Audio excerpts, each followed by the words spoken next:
Tetap percaya Jokowi, user sekian sekian sekian. Mau kau percaya Jokowi, mau kau hormat Jokowi, nggak ada yang melarang. Itu urusanmu, itu perasaanmu. Lalu apa yang ingin kau sampaikan? Kau cerita perasaan di sini. User, beginilah kualitas Ternak Mulyono. Pengikut 76, tanpa nama, tanpa profil, hanya ada satu VT, itu pun hasil posting ulang VT orang dan video fitnah, video hoax yang mengatakan SBY meninggal. Sungguh parah. Salam sehat, mari kita berpikir cerdas. Yap guys, masih terkait dengan pembahasan OCCRV. Kita lihat sendiri bahwa Ternaknya Mulyono sangat susah dibilangin. Masih saja membela apa yang menjadi kesalahan junjungannya, dan bahkan ada yang mengatakan apapun yang terjadi pada Pak Jokowi, apapun kesalahannya Pak Jokowi, tetap kami cinta Pak Jokowi. Gimana kira-kira pendapat sahabat-sahabat dengan orang yang mempunyai pola pikir yang seperti ini? Artinya nalarnya memang sudah rusak, dan semestinya makhluk yang seperti ini baiknya dibumi hanguskan agar tidak menjadi benalu di negeri ini. Nah sahabat-sahabat, untuk itu kita lanjut dulu bagaimana komentar-komentar para netizen terkait dengan kedunguan ternak-ternakannya Mulyono ini, yang saya kira semakin kesini semakin meresahkan. Bahkan Bang Rocky Gerung pun ikut emosi bahwa tingkat kebodohan para ternaknya Mulyono ini sudah akut. Untuk itu langsung saja ke videonya. Kenapa ternaknya Mulyono pada nggak bisa mikir?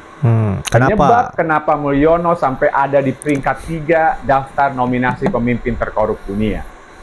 Kenapa ternaknya Mulyono pada nggak bisa mikir? Kalau di antara 8 miliar lebih manusia di dunia dan di antara 193 pemimpin negara anggota PBB, kenapa Mulyono yang bisa ada di peringkat 3 pemimpin paling korup? Kenapa ternaknya Mulyono pada nggak bisa mikir? Kalau semua nama pemimpin dunia yang masuk daftar paling korup adalah pemimpin yang kelakuannya emang pantas ada di situ, termasuk Mulyono. Kenapa ternaknya Mulyono pada nggak bisa mikir bahwa bukan tanpa alasan dan tanpa sebab akibat nama Mulyono ada di peringkat 3 dunia? Kenapa ternaknya Mulyono pada nggak bisa mikir bahwa lebih penting untuk menyelamatkan Indonesia demi anak cucu kita ketimbang menyelamatkan Mulyono demi keluarganya dia? Kenapa ternaknya Mulyono pada nggak bisa mikir kalau mereka itu semuanya cuman dimanfaatin doang? Jadi kenapa ternaknya Mulyono pada nggak bisa mikir? Karena ternak emang nggak bisa mikir. Karena yang namanya ternak, asal dikasih makan, disuruh ngapain juga pasti ngikut. Aduh. Karena ternak, kerjaannya bukan mikir, tapi nurutin pikiran majikannya. Dan kenapa gue ngomong kayak gini? Karena gue bukan ternak Mulyono. Salam semangat antitesa 24. Salam demokrasi. Salam demokrasi. Aku cuma mau ngingetin untuk para pemuja, untuk para penyembah Joko Widodo yang keberatan dengan publikasi dari OCCRP atau Organization Crime and Corruption Reporting Project, silakanlah melakukan gugatan atau keberatan ke mereka, kantor pusat mereka di Belanda. Jadi jangan teriak-teriak, jangan buat framing-framing di sosial media, ya kan? Buat gugatan resmi, sewa lawyer hebat supaya menang gugatannya, dan katakan kalau kalian keberatan karena sudah mencemarkan nama baik, kan gitu. Atau merengeklah ke Presiden Prabowo supaya Presiden Prabowo secara resmi mewakili negara Indonesia untuk melakukan protes atau gugatan kepada OCCRP. Tapi apa mungkin Pak Prabowo mau? Ya nggak mungkin. Mana mungkin. Pak Prabowo itu orang pintar. Meskipun kalian itu bersahabat, apalagi sudah membantu menolong Pak Prabowo sebagai presiden, tapi untuk hal ini nggak mungkin Pak Prabowo melakukan blunder, ya kan? Nggak mungkin dia atas nama pemerintah Indonesia melakukan protes atau gugatan ke OCCRI. Ngerti sampai di situ kan? Jadi gugat sendirilah ke mereka. Kantor pusat mereka di Belanda loh. Oke, inilah kalau demokrasi sudah berubah menjadi demokrasi. Konyol argumen dari para pendukung Jokowi tentang keputusan dari OCCRP itu tuh. Mereka boleh mempersoalkan bahwa OCCRP tidak punya data tentang keputusan pengadilan yang menghukum Jokowi. Lah justru dengan temuan-temuan OCCRP itu dimungkinkan suatu waktu nanti Jokowi diadili, kan begitu cara berpikirnya kan. Jadi tidak mungkin ketika Pak Jokowi memerintah lalu ada keputusan pengadilan menuduh Jokowi itu korupsi.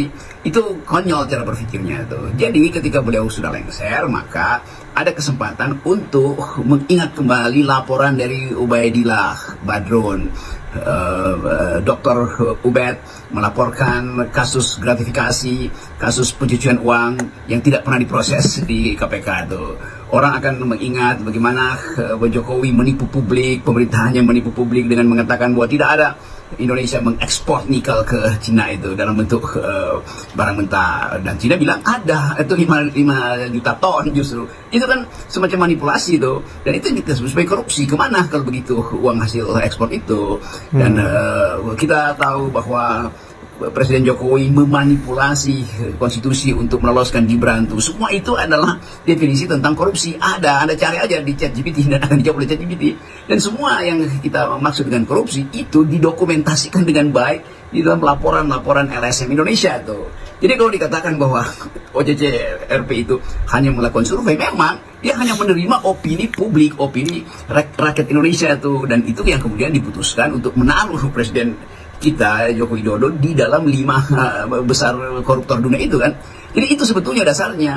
Kan nggak mungkin OCCRP itu datang untuk mencari data itu ke Solo, datang ke Istana Bogor untuk dapat datanya. Semua data itu ada di situ tuh, diucapkan oleh Rizal Ramli, diucapkan oleh Faisal Bahri, dua-duanya maaf udah almarhum, diucapkan oleh Ubed, diucapkan oleh BEM SI, dibongkar di bocor alus, di mana-mana data itu ada.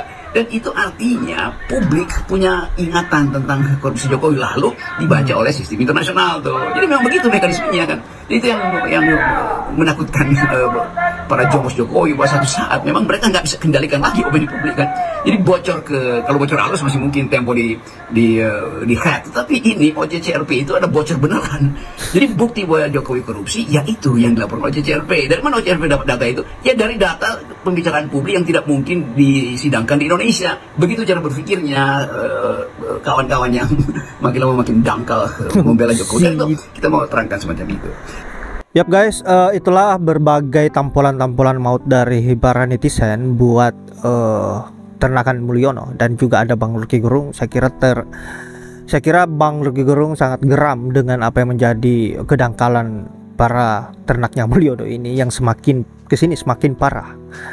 Aduh, ini udah fix wajib untuk dilenyapkan dari peradaban. Daripada semakin kesini semakin besar kebodohannya dan semakin berpotensi untuk merusak negara ini. Dan itu yang menjadi kekhawatiran kita, karena kita lihat sendiri Ternakan Mulyono ini, aduh, paling miris lah cara berpikirnya.